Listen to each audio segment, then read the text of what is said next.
I'm Sarah from The Upcoming. Such a pleasure to have you here with us in London.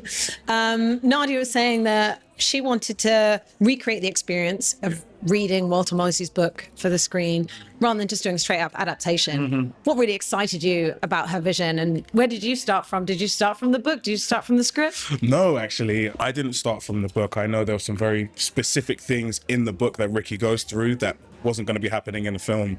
So I was like, okay, let me detach from the book before I'm like doing the scenes and going, oh, but I want this to happen because I hear the book is incredible. What excited me about jumping on board with this is exploring identity in so many different ways. Amazing to be part of a story that really explores a racial identity and heritage and ethnicity and what it means to come from a certain tradition or to come from a certain background. But I also had a real beautiful privilege that I don't usually get as an actor of just playing someone who was just simply in love. And yeah, my racial identity is acknowledged, but it's not the epicenter of Ricky's story. So I just got to have the time of my life. I got to fall in love and dance and eat and do the candy between takes. So, you know, there's no complaints. And Charles is such an interesting character to have as a protagonist because he's kind of an anti-hero in lots of ways. Yeah. I mean, at the beginning, he's sort of down and out, not particularly nice with any of his friends, including your character. So can you talk about, you know, how you approach your character, but also the relationship between the two of them? You know, I didn't have to look too far. I think, you know, as you go through life, your friendships change. And I think the story on one level is about a friendship changing and evolving and people, you know, arriving at crossroads where everyone's asking themselves different questions, and those answers are going to draw you closer together or they're going to split you apart.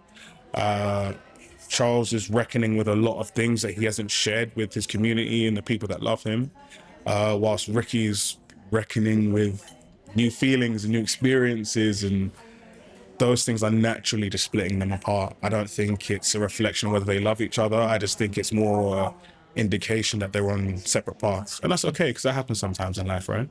You know. And obviously the film's based in the 90s, but, you know, in what ways do you think it can really resonate with a contemporary audience in these sort of big sweeping issues? It's talking about race, identity, facing up to our history.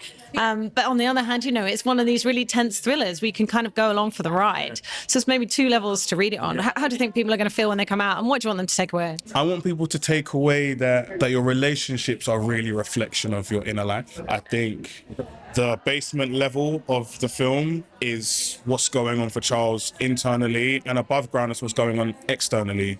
And I think Nadia brilliantly plots a tug of war between the two places. And I think ultimately this film is just an exploration of identity and your relationship with yourself and your relationship with your surroundings. And I want people to go away going, okay, I know how to question myself, but also know how to live amongst the people I love. One word about Willem Dafoe. I love how he never does the same thing twice. Legend. Legend. Really enjoyed tonight. Thanks so much. Cheers.